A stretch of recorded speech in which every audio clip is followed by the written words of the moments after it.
excited. All right, folks, this is your flipper dolphin here. This is those smart guys, bottlenose dolphin. See them around the boat here, showing curiosity. See, they're much larger than the common dolphin we saw earlier.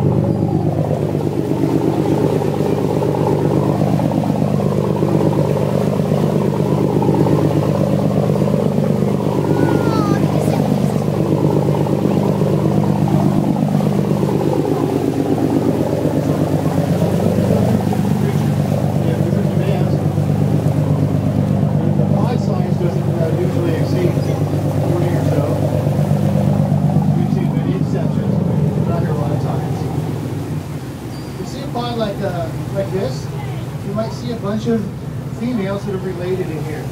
Mothers, sisters, aunties, grandmas. All the female kids will stay with their pod for their entire life. They're given a name when they're first born. The same melon that creates echolocation in their forehead gives these guys the ability to make sounds, so they give each other a set of sounds. Recognize the youngster. And it's amazing that the bottlenose dolphin, they give their female calves a name that's pretty close to theirs, and the male calves, they give a very strange name to, something a little different than the rest of the pods. And so the male doesn't become familiar with its own pod, sometime during its travels later in life.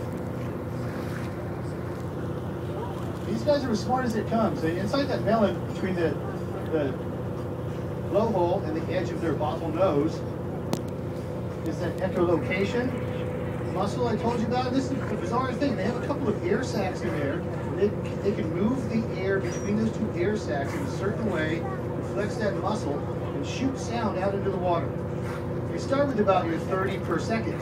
It's still a lot to you and me, but when they get really cranky and they're trying to identify strongly what an object in front of them, beautiful creature, is doing, it goes up to 800 per second. A huge increase. And it makes a really intricate picture of what they're looking at with sound. It doesn't just bounce off like our sight is two-dimensional. Their echolocation goes through objects. They can tell if there's a ball inside a box, the consistency of that ball. These animals also are able to recognize themselves in the mirror, just like pygmy chimpanzees and humans can. That's just 3 of us on the planet smart enough to do that. Offshore bottlenose dolphin are found too frequently, especially in the mix with coastal bottlenose dolphin.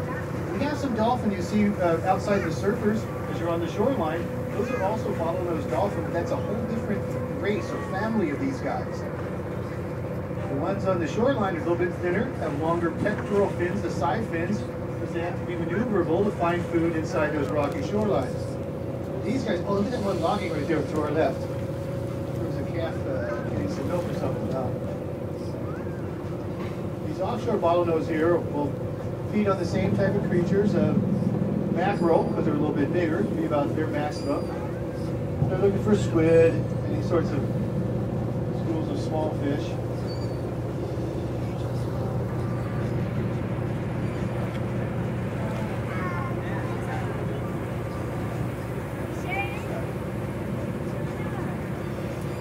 Stories about people being saved by dolphins. You hear 20 different stories. You give up on 15, it's ridiculous. 5 left, worth looking at. When it comes down to 1 or 2, you can only explain the dolphin's altruistic nature. It's these guys right here. The offshore bottlenose dolphins are sure responsible for all we know. The incredible stories of people being saved by dolphins. These views here. Oh, and these guys have less teeth in their mouth. They have about 20 to 22 teeth in each side of each mouth. So look at the scrape marks on them. A little bit different than the common dolphin, which are really finely spaced. Again, that's from them just biting each other, kind of like wolves do, grabbing the scruff of each other's necks. But it's not really a brutal thing, but they do want to figure out who's smartest and fastest in the pod. So they don't want the village idiot running the game, they want their quarterback to be strong and smart.